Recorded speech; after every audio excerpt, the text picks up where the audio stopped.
वकील म्हणून आपली भूमिका काय मांडणार या आंदोलनाबद्दल? जी वकील म्हणून माझी भूमिका आहे, त्या ज्या कायदेशीर प्रोसेस आहे, आमचे मित्र बेनिफिट लोंढे दोघे न्यायालयीन लढा आम्ही लढू. ह्याच्या आधी आम्ही नगर विकास खाता असेल, अनुसूचित जाती जमाती आयोग असेल, यांच्याकडेही तक्रार रिसर करणार आहोत. आणि येणाऱ्या काळामध्ये मागण्या मान्य झाल्या नाही तर आम्ही आंदोलन करू आणि आमरण उपोषण करू. आणि कायद्यात समानता असते. भारतीय संविधानात दिलेली आर्टिकल 14 डॉक्टर बाबासाहेब आंबेडकर म्हणजे आमचा बाप यांनी दिलेलं संविधानातलं आर्टिकल 14, 19 आणि 300 कलम हे आहे. इथं कुठेही असं झालेलं नाही. तेव्हा फक्त अमरावती का कारवाई, इतर ठिकाणी का कारवाई नाही?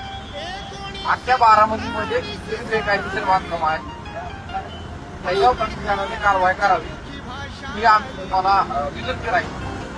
आणि ह्या कारवाया थांबाव्यात अशी आमची प्रशासनावर विनंती आहे. आणि जास्त काय बोलत नाही आणि तुम्हाला काळजी करायची आहे.